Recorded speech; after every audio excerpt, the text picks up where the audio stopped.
I'm just gonna reset. Yeah. How do I do this now? R. There we go. You know what'll help with this later? What's up? Contra low percent. I gotta remember the straps for that. Balls to the wall. That's it. I don't even remember the straps for it, honestly. Well, you have no weapons. There's no spread rhythm to worry about, so it's really just go. Well, I mean, like, yeah, the base stages and everything, but I mean, like, the boss strategies. I don't remember them. Well, stage 1 is the same. Stage 2, base 1, that's just actually the same tube, except you're going to get it going back and forth. Probably like an extra pattern. Yeah. You're going to get 2 cycles on the waterfall. Well, attempt for 2 cycles. Base 2, you can probably still pull off the glitch, but it's going to be harder. Yeah, like, much harder. Snowfield, if you're quick, you can get it 1 cycle. Otherwise, you're going to have to worry about the UFOs coming down on you. Yeah, that's easily 1 cycleable. There's an improvement over Frezzy's run on that boss, actually. He wastes some bullets on the bombs that the UFO drops. Yeah, if you get to the side, you want to hit him and not the bombs. Yeah, you just ignore him. Just proper positioning is all. Yeah. Energy zone, you're going to be at the mercy of the RNG, because that guy is a pain with spread, so without, you just got to work it, and then Hangar and Alien Lair both just get up close and mash, so there you go. Pretty much it. That took, what, 30 seconds? What was that? And that took like 30 seconds. We're good to go. Yeah.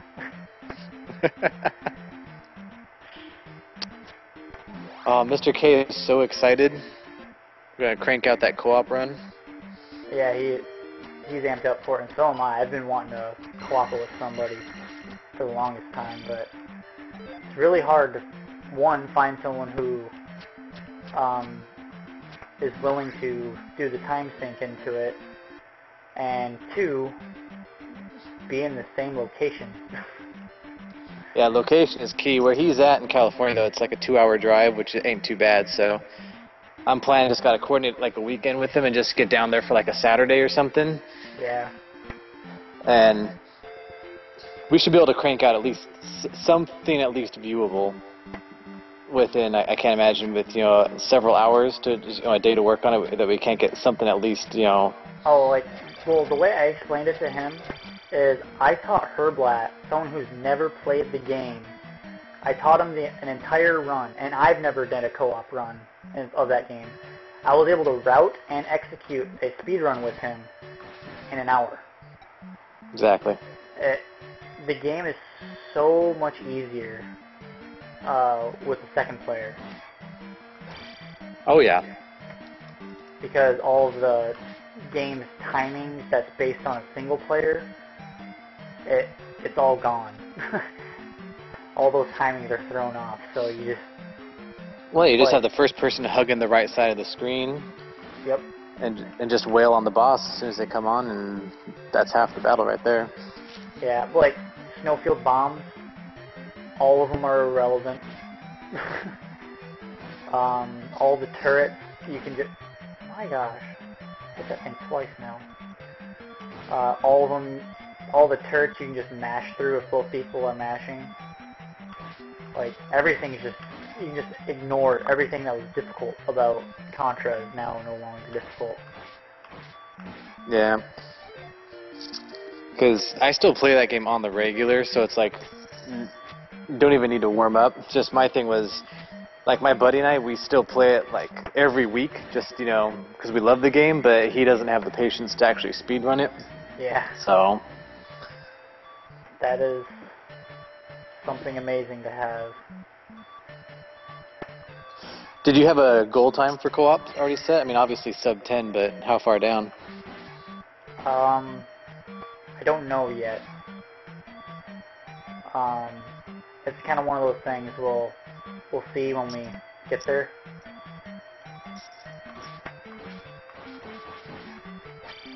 And the only reason I say that is because, whoa, whoa, whoa, whoa. Stop scratching my face. Stop. I hate this game already.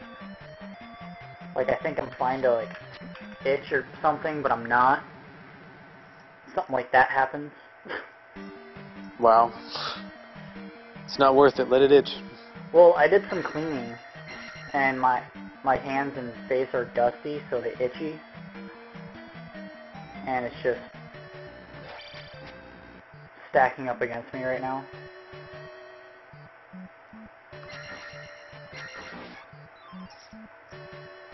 But yeah.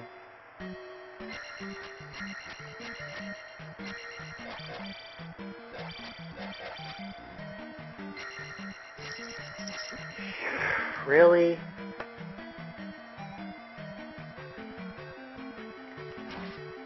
At least I hit that one. No. Those slimes are just too strong. Well, when you're at 2.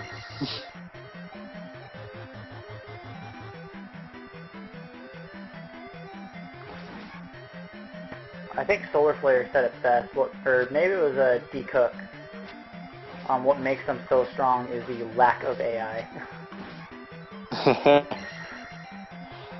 Those slime are some of the most treacherous hazards in the game. How many pits have they knocked you into, you know? I want to say only a few, not many. I've been pretty good about them. About them knocking me into pits, I'm pretty good, but them getting the killing blow on me, very consistent. They know how to hit me.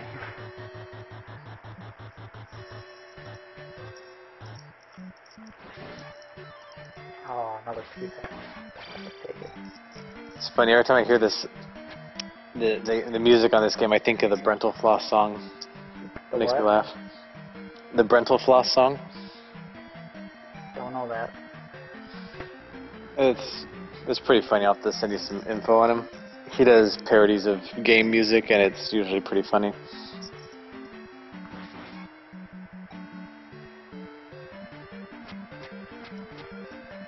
Heard the parodies. What if whatever title of the game had lyrics? Yeah, that's him. Oh yeah, I like him. He's funny.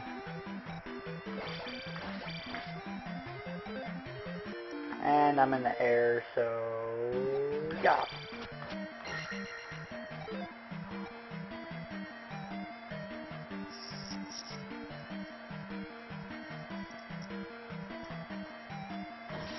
I like his Contra one.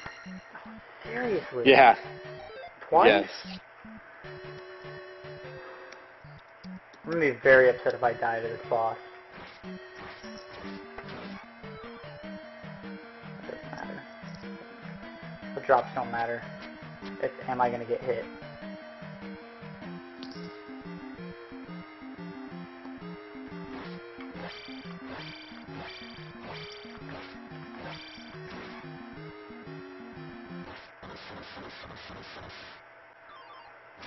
Nice. Flawless victory. I'm missing 3 health bars. No, but that particular fight, excised out of context, was perfect. I'll give that to you.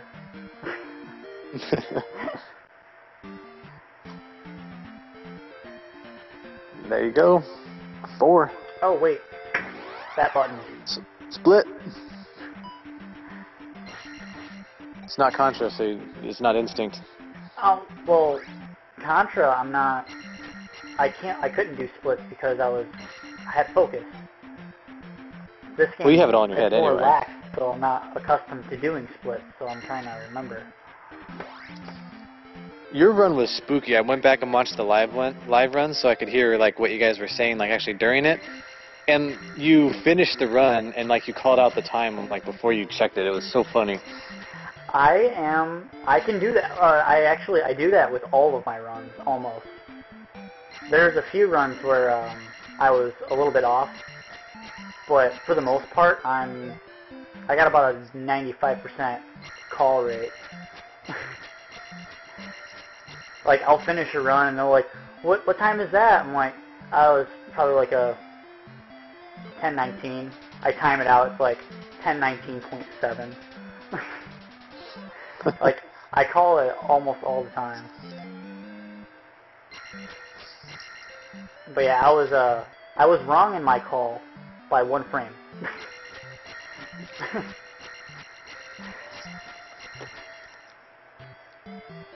But yeah, that's just experience. Like, I just know what saves what amount of time and such.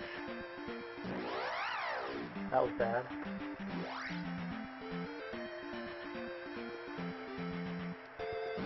Hey, I'm really hungry, so I may start breaking out a Pop-Tart or something. Snacks.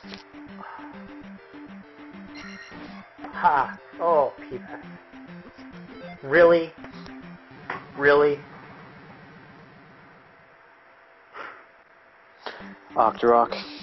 The P-Bag distracted me. I thought you were going to go back and get it.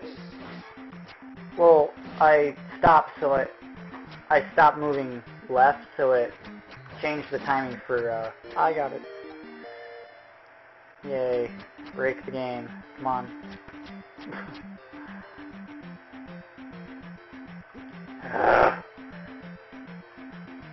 That guy.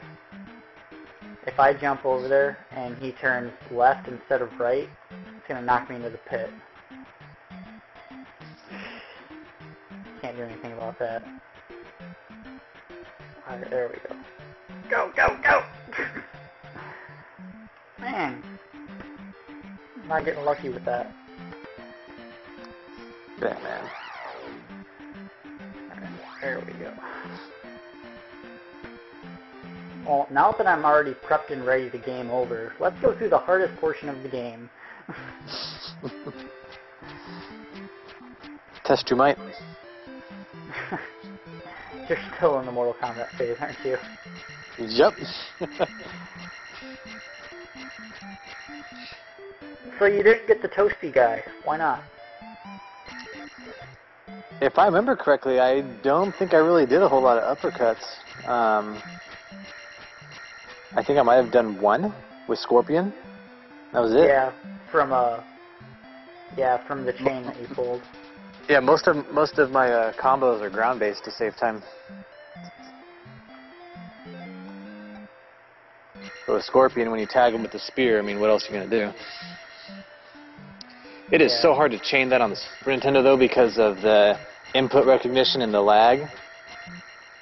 That's one reason why I disliked those games, Mortal Kombat games, is because of the lag. Like, well, it's just the Super left, Nintendo like, version. 10 frames later, you start walking left. Because the Super Nintendo one did that, and it was only that version. The Sega one was a little quicker, but the graphics sucked compared to the Super Nintendo. So it's a matter of, pick your poison. Genesis game having better graphics than a SNES, that's absurd.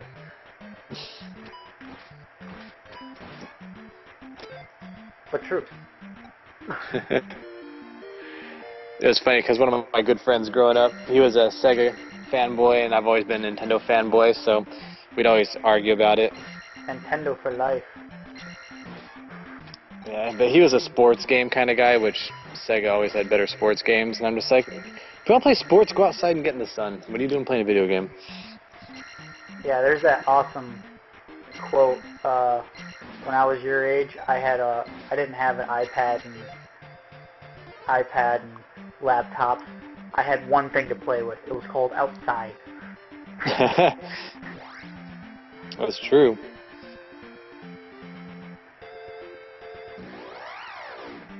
All the time when I'm at work and stuff, people come in with their kids and their kids like playing a DS or whatever. I'm just like, it's okay once in a while, but I bet you that kid doesn't put that thing down all day. I don't put down my NES controller.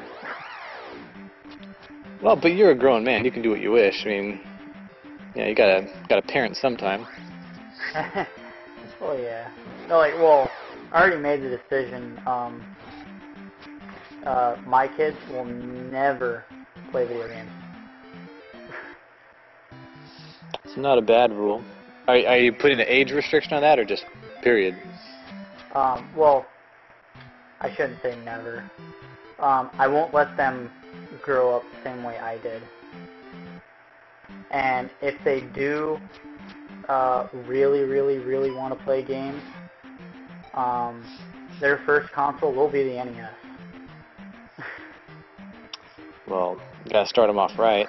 Yeah, they will not jump in straight to, but my friends are playing the Wii U. I don't know how to spell that, so you're not playing it. But you're a teacher. I don't care.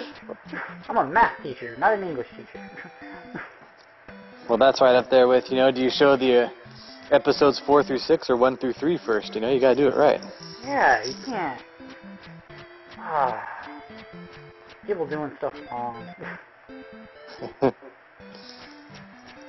Now, I think my biggest issue with the kids these days is they literally don't know what a good game is.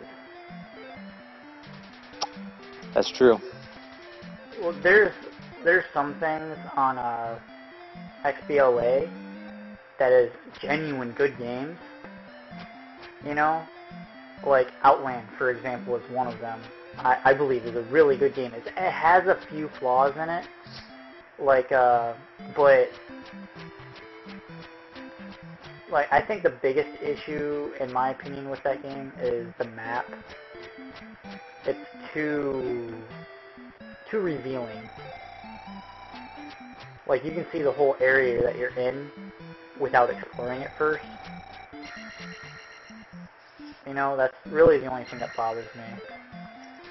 But besides that, like, the controls are tight. It's a good game.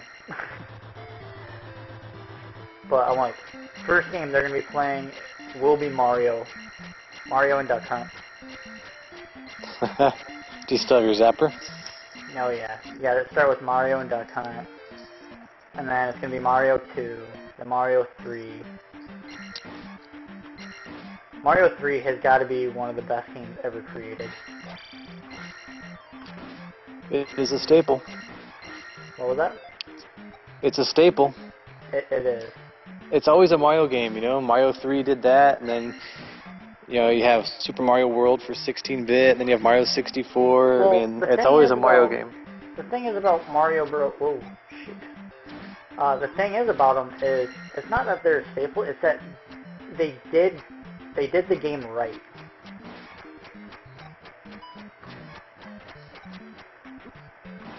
If that makes sense. Oh, I've always tell everyone Nintendo makes better first-party games than Sony and Microsoft. I mean, hands down. They just make better games. Period. Yeah. But the problem with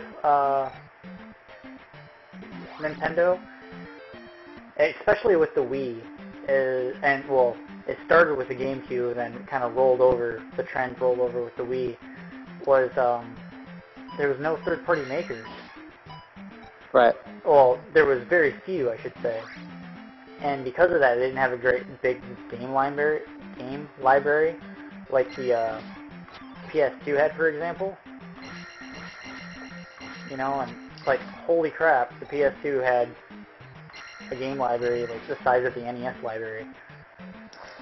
Yeah, it almost works in reverse because, like, Sony and Microsoft probably wouldn't be in the game industry right now if it wasn't for the third-party support that they've had. Yeah. Well, the reason I think they had such a great support was because I'm assuming, I don't know anything, is that I think the console was so friendly to game developers. It would be my guess. When the PS2 was out, it was the it was the GameCube, right? Yeah, GameCube was a couple generations ago. And then, Like, but I think it all started with the PlayStation versus PlayStation and the 64. You know, the PlayStation was overall the better system. You know, and because of that, I think that's where Nintendo got screwed. Well, they did that to themselves, though.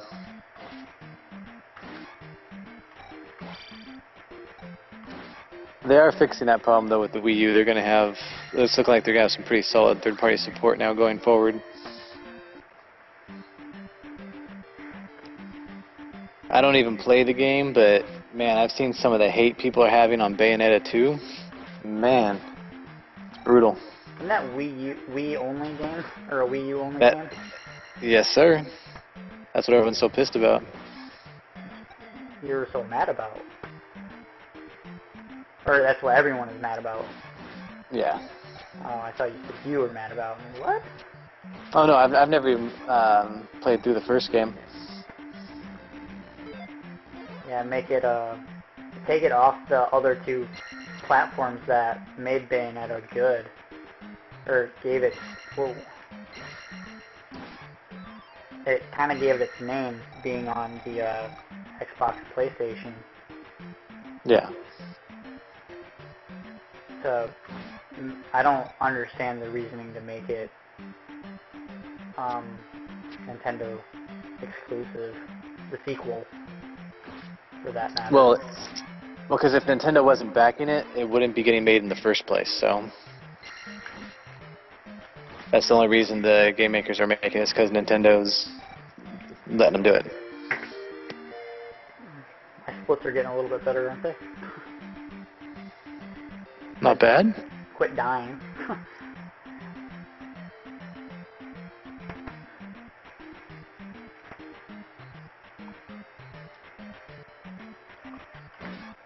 Oh, I got him twice.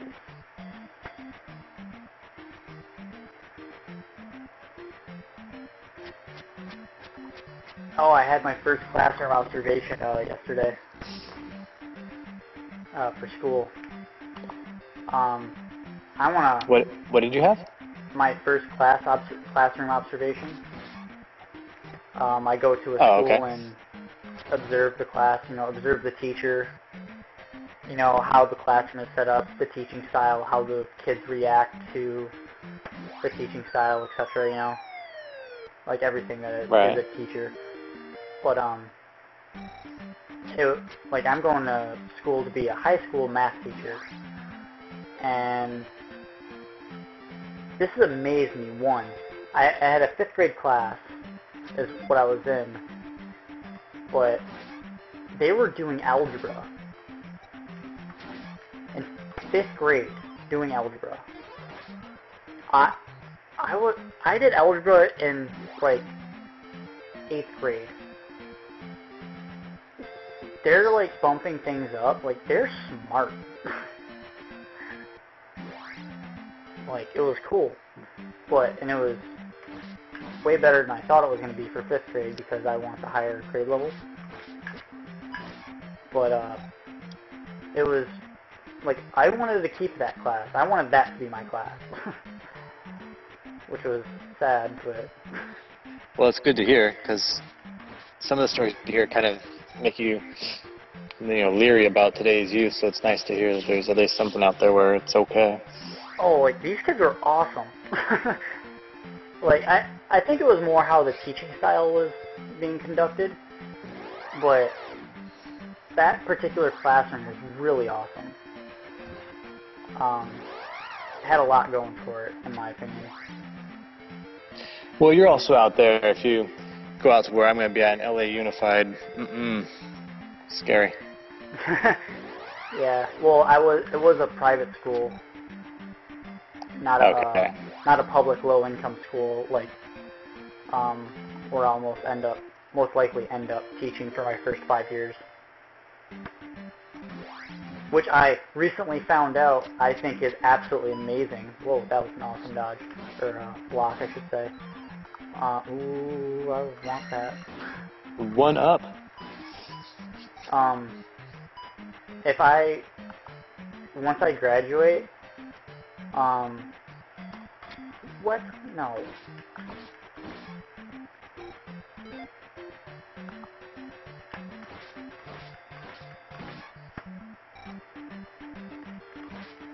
Sorry, this is the hard part. I gotta focus.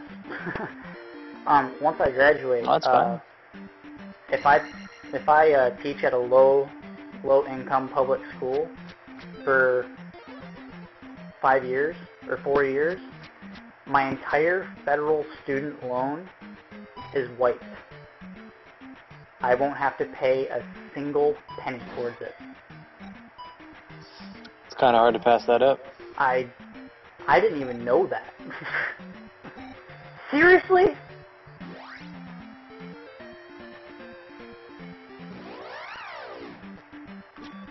Ugh. That's freaking absurd.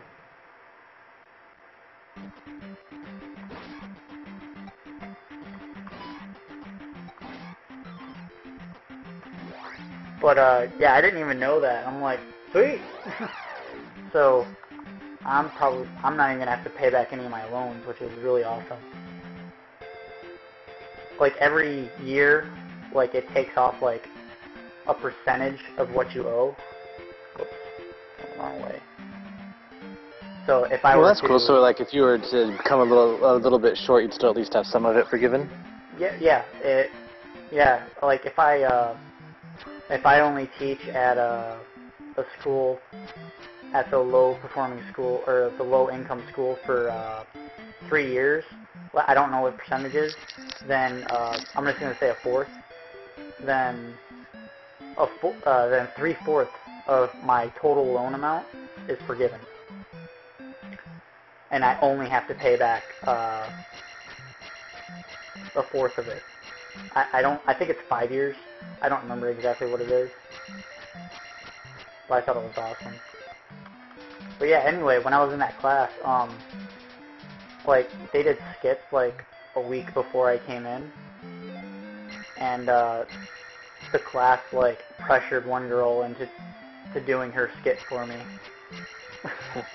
It was awesome. Like, they did something on, cereal boxes.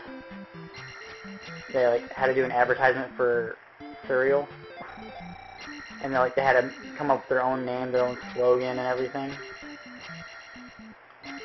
And, like, she did her, I forget what her cereal was called, but, like, she did this whole awesome commercial, like, really enthusiastic, like a commercial should be, and, like, even had, like, a special guest, a grandma, and she, like, pretended to be a grandma. It was really awesome. It's good to see that creativity. Yeah, it was, like, well, it's good to see the teacher, enforce, or, promote creativity, I should say. You know? It was just really cool. Like, 3 of the students, like, wanted to give me a hug before I left. Aw. Yeah. Totally a all hugger? factor, too. Like, they had me, I was hooked. I'm like, I want 5th graders. But I don't want 5th graders. I want high schoolers. I want opinions. You want the big kids. I want opinions. That's Do purely you want to be all I want. challenged? What was that? Like, not in a bad way, but do you want to be challenged? No, I want to challenge them. I want to challenge their critical thinking, opposed to, you know, like, it's math class, but I'll figure out a way to incorporate things I shouldn't be in class, but I'm going to do it. But I mean, like, you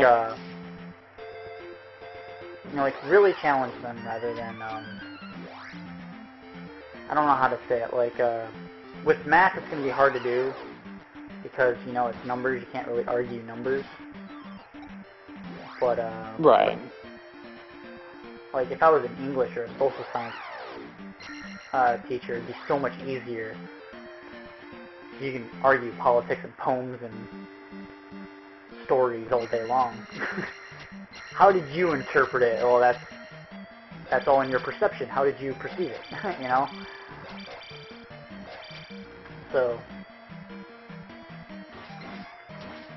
oh, you hit me? Bastard. But, I'll figure out a way to get my kids thinking. Now, like, I want them to have their own minds. I want them to be themselves. You know what I mean? Yeah. Like, the one thing I disliked about this teacher, the one and only thing I disliked about the teacher, was when she was handing out papers, she was calling out numbers instead of names.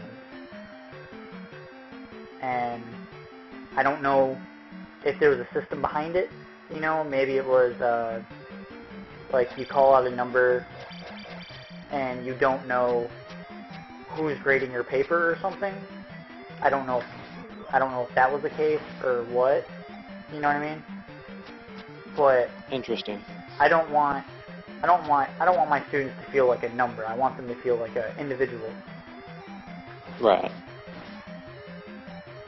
Which is something hilarious with my current math professor. My current math professor.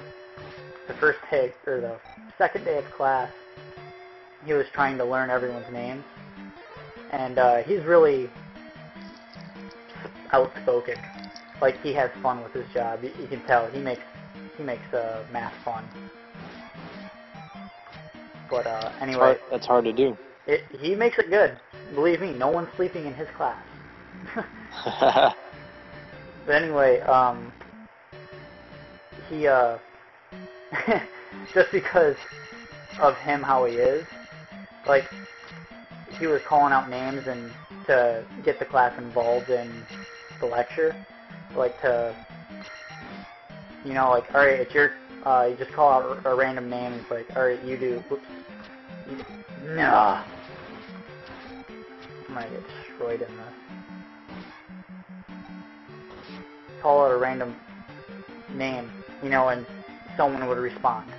Well, he called out Eric, and just so happened there was no Eric in the class. So he had a fun way.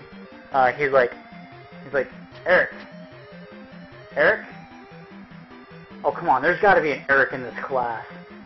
He's like, oh man, I totally winged that. There's always an Eric in the class. It was just funny, like how he incorporates his teaching style. I like it. But yeah, fun times in school. Yeah, school has to be fun. It doesn't always have to be, but it should be. Ugh, yes, I didn't get hit. I reacted to it wrong, but I didn't get hit. I'm good.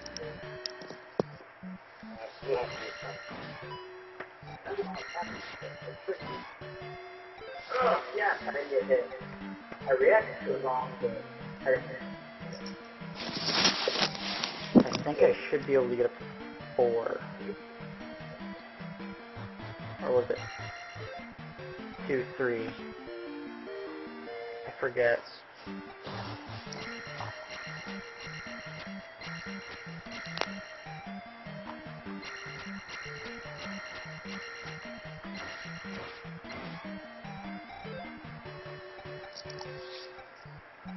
Should be. Whoa.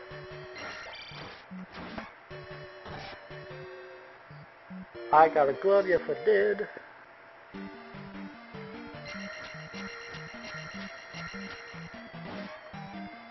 How much more can I get? I think I can hit 3, 3, or 4, 3. 5, 3, 4. I forget how much I could do. In my level up for this level, I think I can go 3, 3. 5, 3, 3. Yeah, 5, 3, 3 is what I'm gonna do. Yeah, you should be able to do that. Well, where does this game rank on your list of projects? Is this like next? This is a game I've always wanted to learn, just never got around to because I was busy. As far as being an actual full-blown speedrunning project, nope. Okay. I want to learn the game just for fun. If I happen to start speedrunning it because I enjoy the routing and the style of the game, which I enjoy the style of the game already, but you know, if I like it more than I should, it may become a speedrunning project, but as of right now, no way. Well, Sven's in the chat now, and he was saying he's trying to get you into some of the races. Yeah, he's wanting to. Actually, what is your times right now, Sven, for 100%?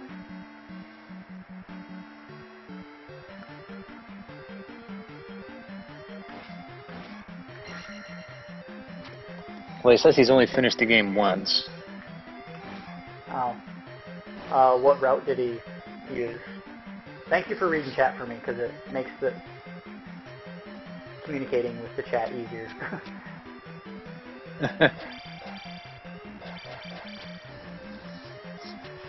Earlier, me and Kark were just talking about the arcade cabinets for quite a while, so.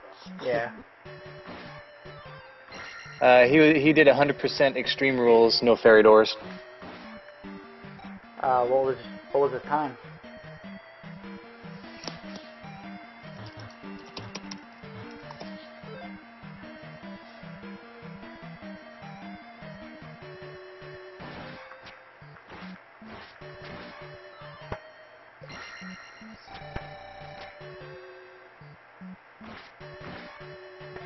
Over 3 hours. Oh. How long ago was that? I don't see it being too long ago. No, it sounds like it was recent. Yeah. Get some more playtime in. That's what it's always about. That's the first rule. Even if it's a game that you know back and forth, you still need to get that time in, or you're not going to do too well. Not gonna improve anything, no. That's why I'm playing this game once a day. One playthrough, once a day. Because it's a long game.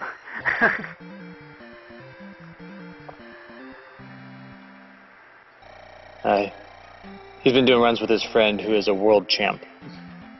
He's a butthead.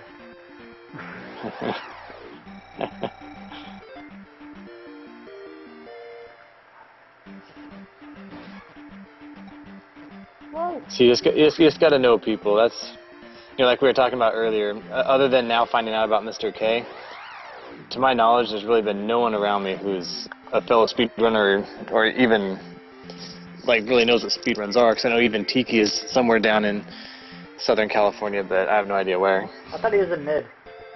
Oh, is it mid? Okay. Oh, that's right. Was it Mike who was saying San Francisco or something like that? Really close to it.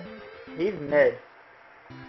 Yeah, because if he's up there, that's like a good 4 or 5 hours away from me, so nothing, that's too far, but, I'll do 2 hours to go hit up Mr. K for some contra.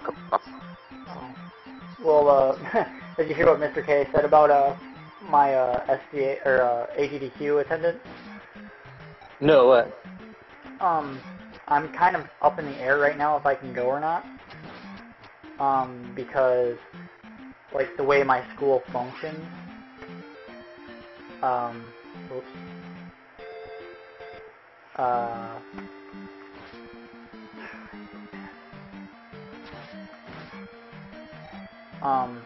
I need to attend the first week of classes for 2 reasons. One, my instructor will drop me from the class if I'm not present for the first week. And 2, really? Financial aid, I will get dropped from financial aid if I don't attend for the first week. So that puts me in a real predicament, because AGDQ, really?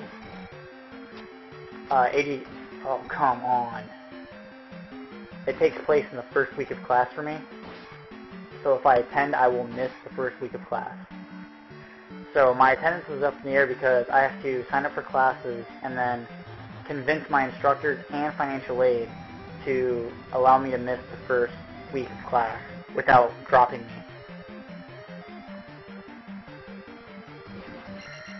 so that's why I'm kind of up in the air.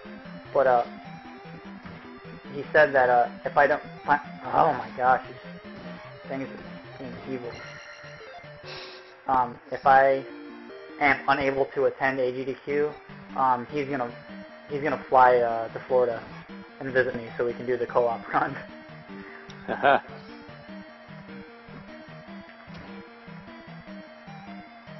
So one way or another, he wants to get a co-op run done. Well, I'm thinking just because of proximity, it'd probably be easier to crank a run out with me, but if he had some quality time with you, he'd probably get a better run out of you. Probably. Well, it's not hard to learn the strategies. Oh yeah, I mean, I have no doubt about my ability with the game. I'm definitely proficient, but my mashing cap's between 13 and 14, and that's all you need for the game, really. Alright, a 12 to 13 mash is like ideal for Contra, because that gives you the base stage rhythm. Well, I just know that one way or another, Contra co-op has to happen, and it has to happen soon, because I remember way back in the day, I think this might have been before you came to SDA, Mike actually went out to Sweden to visit Frezzy Man, yep, and so everyone was griping that he needed to do a co-op with Frezzy, and it didn't happen, and everyone gave him a hard time about it. I think it was Ultimate Darius was like, go back there and don't come back until it's done. Yeah, well, I've already made the claim that if I'm able to go to AGDQ and we are to crank out the run, I believe we will have a submittable run, a solid submittable run done within the first day. Oh, absolutely. That's why I was just trying to commit a day to go visit him down where he's at, just to, because if we had a good, I don't know, 5 to 8 hours, there's no doubt that we couldn't get something solid. Oh yeah, you can get something submittable with that amount of time. Oh, definitely.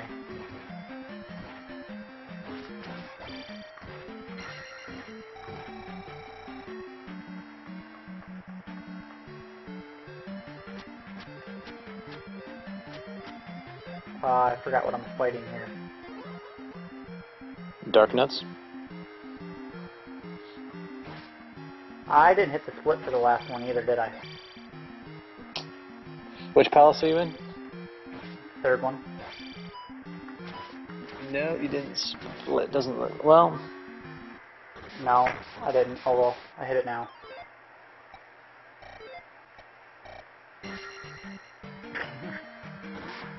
I'm not going back for it. No, I just hit it. Just hit it twice when you're done with this. Hey, look, I'm ahead 4 minutes, 4.5 minutes.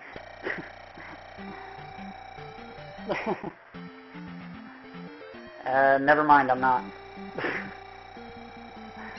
I forgot to get the raft.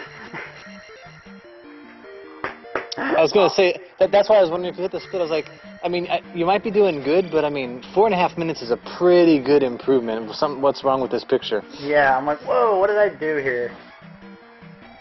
Like, if I had to, I would have attributed it to knowing the maps better and not second-guessing myself and which way I needed to go.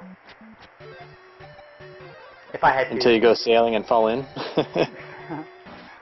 I'm like, whoops, I gotta go all the way back in now. Oh, my gosh, really? You're getting torn up by the simplest things. Well, I'm gonna have extra experience, so. they guard that raft seriously. Yeah. You can have the crystal, but you ain't taking the raft. No.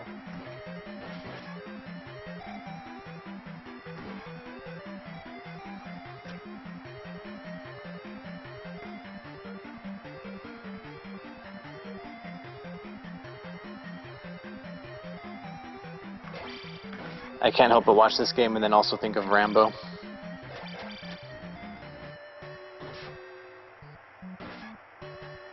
Think of Rambo? Yeah, for the NES. It's they basically just do like a facelift. It's like the same game engine, same mechanics. Oh, really? Yeah, I mean, don't waste your time playing it, but yeah.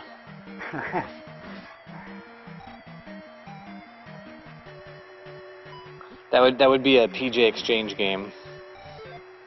Actually, I believe that is my next legit project. Are you gonna get on the list? Is my poverty game. No, it got sent to me about a year ago. Are you allowed to say which game it is? I asked PJ to keep it silent. Okay. To keep silent about which game he gave me. But I definitely gave him a really good game for poverty. Like, so much that he hasn't beaten it yet. Like, he can't beat the game. That bad, huh? It's too poverty for him. If it's too poverty for PJ, that's pretty bad, man. Oh yeah, I know what I'm doing as far as game exchanges go. That's the problem is, I can't be part of that because I'm very specific about the games I get, so I don't have any games that would really qualify for that. Oh, well, I actually got said game that I sent to him. Maybe he has beaten it by now. It's his, the Star Wars game that he's playing. Okay. That's the one I sent him. And it's a bad game. Yeah, like, there's a lot of bad Star Wars games, that's for sure. It was recommended to me on my stream by, Tompa. So I'm like, sure, why not? I'll try it out. So I looked for it, found it, and I'm like, oh my god, this is such a bad game. Like, PJ thinks that the game's physics are bad enough that he'll be able to break it. Like, get out of bounds or something. Awesome. But I don't Key to life. Oh my gosh, that game is something else. It really is something else. I was messaging quite a bit with Zallard the other night, and because I'm really not working anything right now because of the move, and so I just wasn't sure like really what I want to get into once I'm back in California. And so him and I were talking about the TurboGrafx 16, so after chatting with him, I'm very heavily considering Bonk's Adventure. Oh boy.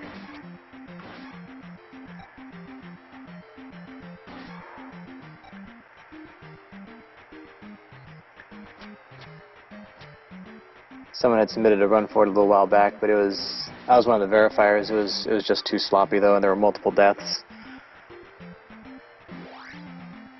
Well, I had to run it. Oh yeah. I mean, it's a hard game, and it's, you know, hit detection and randomness is pretty brutal, but still. I think that was a game that he was showing me. Isn't there a task for it? And the game just like lags like mad. For Bonk, yeah, I don't know. Is there a task? I think there is. Like, is no, yeah, there is, but the Taz, the spin control alone is not possible in real time because I mean you got to spin. That's the fastest method of movement for a lot of the parts, but alright, like the way it's not the game I'm thinking of then. Oh, okay. Just from what you said already, I'm like, nah, that's not the game I was thinking of. Bonk is the caveman game. Yeah, no. You're thirsty. Okay. Keep forgetting she's thirsty.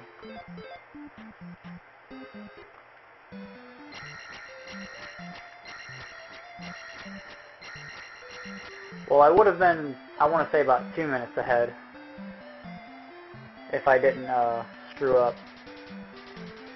It shouldn't be 4 minutes, but I should be able to get to Maze Island Palace better. Hey man, you're still going for PV. Yeah. I'm still in contention for it. I haven't even game over yet. What's up? I'm on my last life. Collect your one-ups. I haven't game over yet.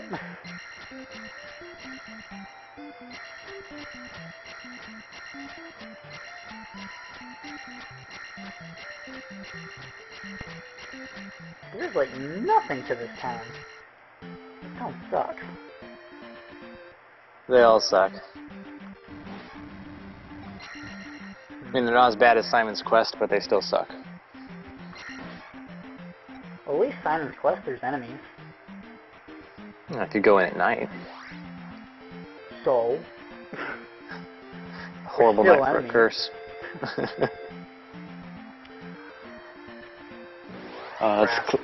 It's funny when you think about all of the NES sequels, how different they all were. The Zeldas, the Castlevanias. Well, they were figuring the system out. They were figuring out gaming back then. Yeah. Mario Brothers. Sequelitis. Yes, and I laughed so hard I would cry. The Mega Man one? The Mega Man one and the Castlevania one. Yeah. Well, the Mega Man one said it best. You know, like, back in the gaming days, like, it was totally about the yeah, I get it factor. That he was talking about with Mega Man games, like, they're simple, you know, you jump and shoot. You know? It's called Jump and Shoot Man. Yeah. But it was simple, and, like, how the intro stage alone, like, he really broke that down. How the intro stage alone was genius.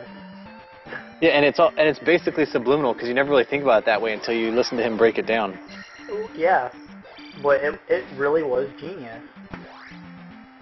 But, yeah, but and like he said, it's actually true of all the Mega Man games where they always put obstacles in front of you for the first time in a controlled environment, so you know how to handle it when it comes at you later in the game and it's more difficult. So when you die, it's your fault. Zelda sort of does it.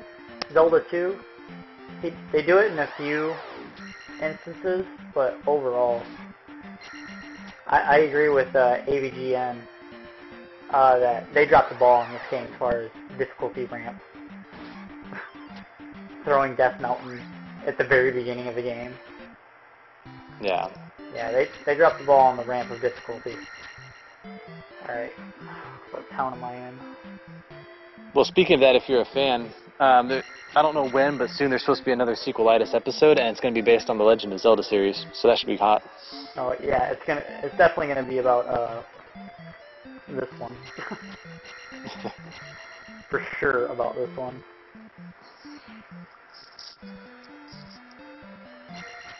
I don't see it being about anything else. Man, now that you mentioned it, I'm going to have to go back and watch the Castlevania one again. That one is so funny. Watch it nothing. We'll listen to it. I'll play it on my stream. Alright. Whippica! Why are the items even here? You can whip diagonal. Go. Whoops.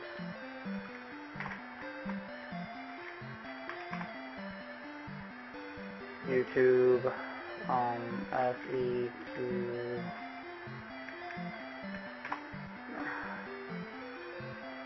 Yeah, we'll listen to this while I play.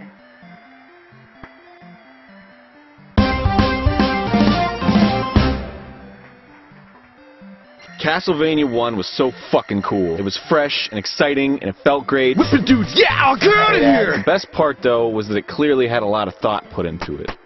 For better or for worse. See, the thing you gotta realize about games in the NES days is that last stability was even then a big issue. Games were anywhere from 30 to 60 bucks, and that shit's steep. You couldn't pay for that shit with your fucking lunch money. The NES cartridge didn't have a lot of space, so developers had to mind their limits, but also try to make a game that lasts a long time so people felt like they got their fortune's worth. The easy out at the time was making a game that was frustratingly hard. Whoa, shit! Most of the time it was in cheap ways.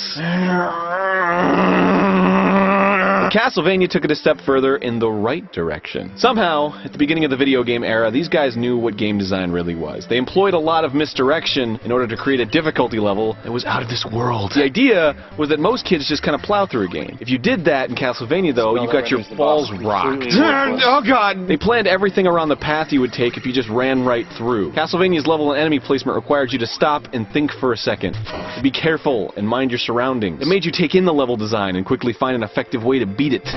Or you could just die.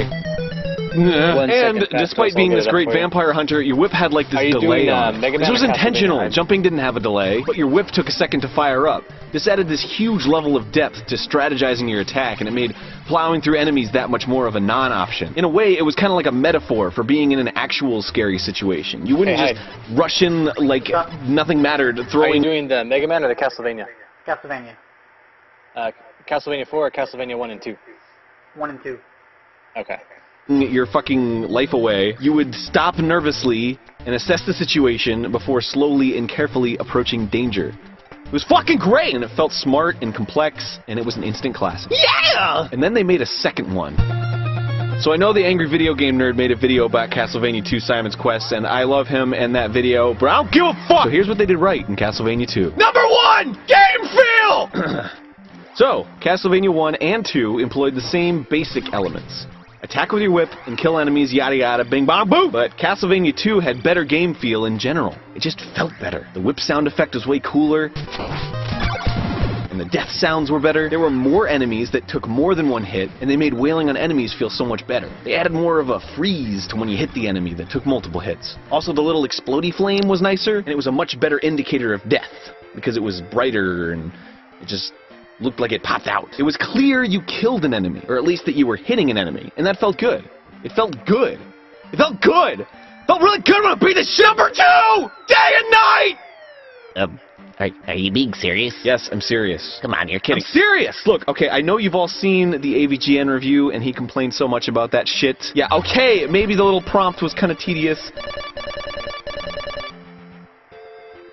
when it showed up and it lasted for 7 centuries as you're waiting to play. Okay, duh, that's a given, and they should have fixed that. But the concept of this element was new, and it was exciting. You never knew when the world was going to turn on you, and it reminded you of this kind of sense of looming evil. Silent Hill did the same goddamn thing! Y'all love it so much! Castlevania's theme was horror and fear. This was difficult in the NES days because, I mean, look at this! What is this even? So they had to, like most other developers at the time, resort to using the game to set its tone.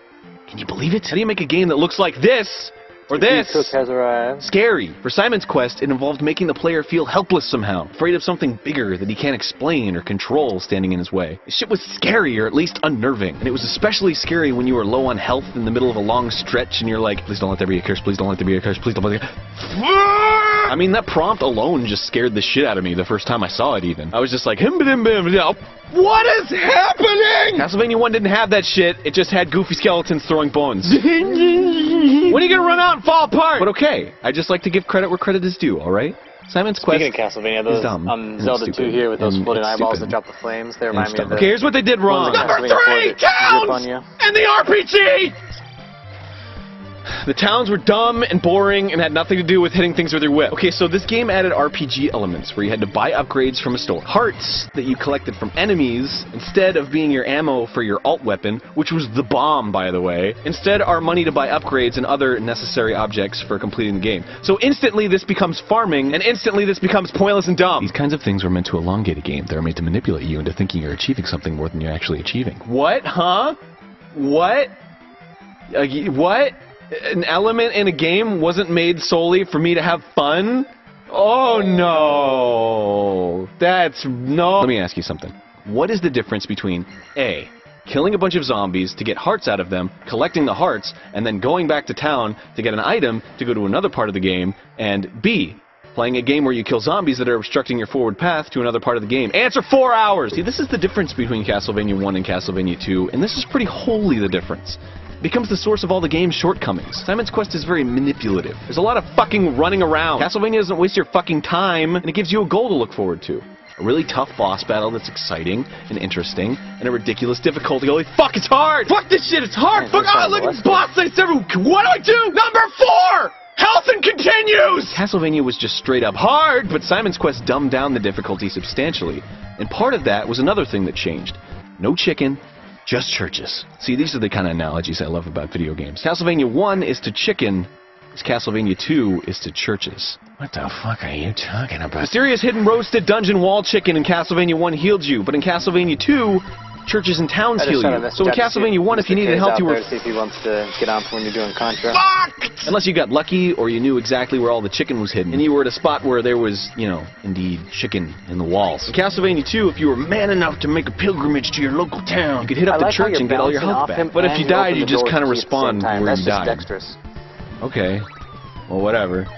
But hey, if you fucking lose all your life, you have to continue, which still spawns you exactly where you died, but you lose all your hearts. So if you're headed to buy some super important item that you need to advance, and you have to continue, then you gotta fucking grind more hearts out of enemies and waste more of your fucking time. And wandering back to a town that's a bazillion miles away to get your health back wastes your fucking time. I hope you see where I'm coming from so I don't have to keep wasting my fucking time explaining it. Either of these things could have been toned down by making health drops or just even keeping the fucking wall chicken around. I don't know. The point is they're wasting your time for no fucking reason. Number 5!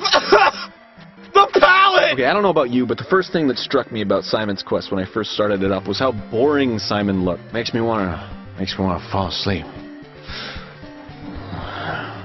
Whoa, look at that orange! Castlevania 1, he popped out. Bzam! But all of the level palettes incorporated orange in some way, and often incorporated shades of blue, which is orange's complement, aka it makes orange pop out. It made everything really pop in general, and the game felt alive. In Simon's Quest, Simon got this dull black outline with red dark tunic. Snore! Stages often incorporated very dull, washed-over color combinations and rarely added any splashes of color and small details like Castlevania 1 did. To its credit, Simon's Quest incorporated a lot of green, red's complement, but it was all muddy and mostly stayed in kind of this safe dark palette and never deviated too far into the brighter shades, like Castlevania dared to do. Overall, it felt boring and it had no soul or character. All the levels kind of just bled together into one big dark gray mess, which kind of reflects the entire game, really. Whoops, did I just say that out loud? Towns were without a doubt the worst culprit of bad palette choices. An entire town was all one flat, uninteresting color. Go indoors. It's all blue. Go outside. It's all red. Night comes and it's all dark blue. I mean, seriously. I know the NES has a limited palette, but come on. Give me some contrasting colors. Give me some complement. Give me something interesting to explore and look at. Number 6! Stupid enemy shit! So, as I mentioned before, Castlevania 1 has genius enemy placement, and it was wicked memorable, and it gave you the sense that the game was thought out, and it was just so hard. Like, yeah, okay, it was all possible, but it wasn't like the controls were bad. You just had to strategize your jumps and attack at the right time, but holy fuck, it was so goddamn hard. It was so hard, dude! It was frustrating, and it would put you in a shitty mood because you keep fucking dying. And dying. When you beat it, though, it was super triumphant, but it made you, like, even more stressed out for what was to come. God damn it! Anyway, sorry. So basically, Castlevania 1 is the perfect example of the advantage of linear gameplay. You can plan around one scenario. The player is coming in from one direction in any situation, and you can plan enemy and level placement accordingly. You can really give the player a tight, consistent experience that they'll remember forever. But look, in Simon's Quest, like, the enemies were in places that were just asking to die. Like, check out this part where I'm just naturally jumping and swinging and I'm landing hits on every enemy without a second thought. Look at that! Castlevania did like the opposite of this, especially with shit like the Medusa head. The problem here is that Simon's Quest is way too open-ended. Stuff is all scattered everywhere, and it's easy to miss things, so you're gonna be doing a lot of back and forth through the same areas you've been through over and over and fucking over. I'm sick of these fucking blobs! Ah! They're back! So with that in mind, the developers realized they can't have these complicated, ridiculous enemy layouts in the game because nobody's gonna backtrack through this. Even in the mansions, they expect you to backtrack out of them. The one place you would think the enemies would be planned out really well. It's just like they didn't really want to put any effort into it to begin with. So, with all this cookie-cutter enemy placement, why did they even keep the sloppy whip controls? It still has a ridiculous delay, and it still freezes you in place when you're standing still. If the point of the enemy placement now is to be able to dispatch them all pretty quickly when you're backtracking, why is it still slow as fuck? You really start to feel the effects of the clunky movement when the game isn't planned around it anymore. And that's really the ultimate key to all this. Castlevania feels well thought out. It feels planned and complete. Castlevania 2 just feels like a fucking mess. Number 7! The bosses! Okay, this is kind of a personal point, but it was a little underwhelming to not encounter bosses in all the mansions. When they finally did show up, like 50 hours into the game, you were pretty decked out with awesome shit, and you could just fucking destroy them in a second. Castlevania 1 had neat bosses at the end of every stage, and it was wicked. It had like this build-up and this payoff when it restored all your health and you advanced to the next crazy stage that was all different and it had different music and everything. You felt like you were accomplishing something. You felt like you were going somewhere. Number 8! Where do I fucking go? This is probably the most common complaint, and it is a huge glaring issue. Simon's Quest is so convoluted, it's a wonder I could even finish it with a fucking walkthrough. So you can talk to townsfolk and they'll tell you shit. First of all, there's way too much shit. way too much shit. So right away the villagers start telling you like 70 things at once, and how the fuck are you supposed to remember every little detail? So get out a pen and paper and start fucking writing that shit. When do I stop? Well, nothing they say is helpful. It's all cryptic, and some of them lie to you. Once you actually know what to do by reading it in fucking English on GameFAQs or something, you'll run into the villager who said for you to do that specific thing, and you still can't even interpret it as what you were supposed to do. Kneel next to the wall on the far left, or whatever is...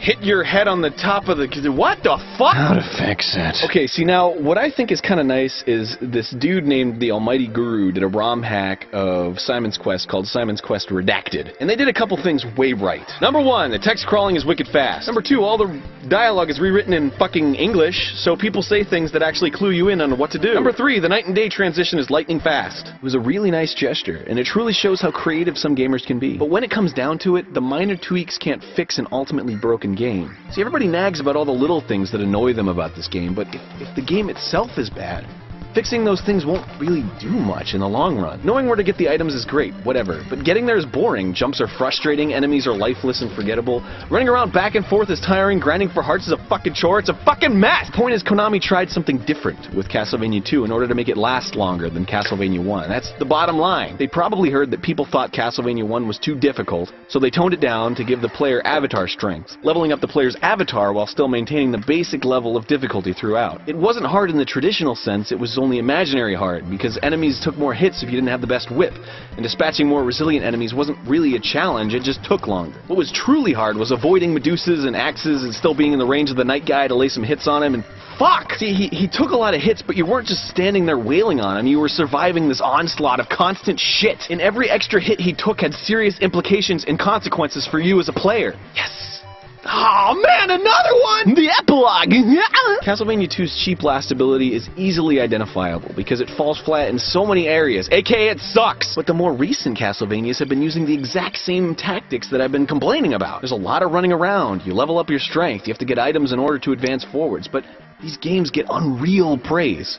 Why is that? It would be because they use design choices that complement all of this shitty boringness. Leveling up feels good because all those sparkly sounds and colors.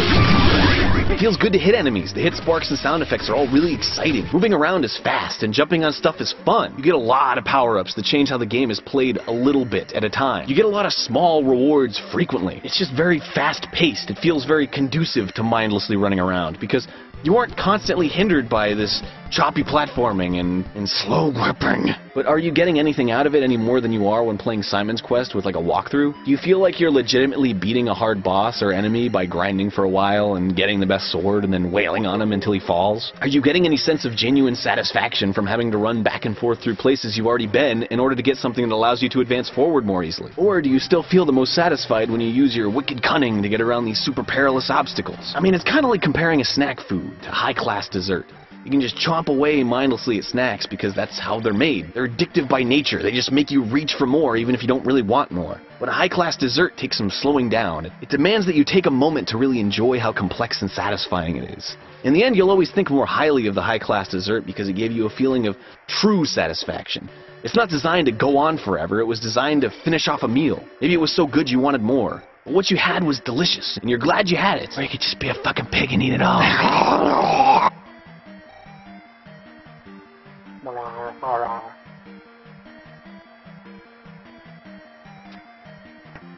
Oh, crap. I'm like, not ready for this.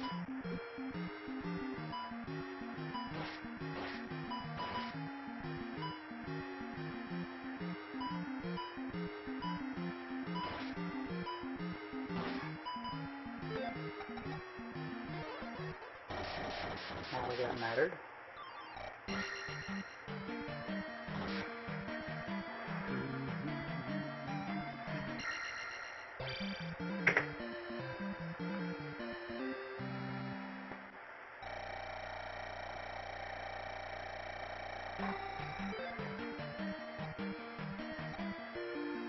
Sure.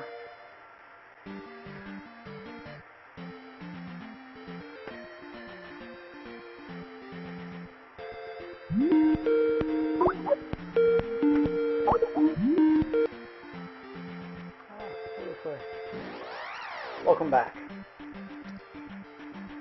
Hey, I don't know what happened. My phone got knocked. I plugged it into charge, and I think when it goes to sync or something, it... Anyway, we're back.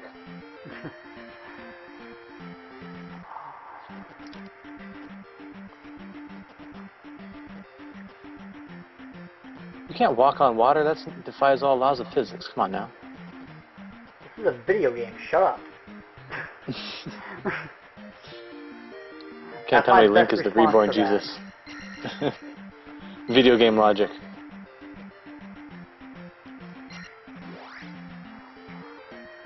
Well, I beat my split, despite game overing. It's okay. It's progress. Alright. Well, again, it's mostly coming down to knowing the map, so... What was the question? I was just going to say, are you getting the hearts just for survival, or are you at this point? 100%. Oh, okay. Gotta collect them. It all makes sense now. It's really the only category I'm even interested in this game, is the 100% route.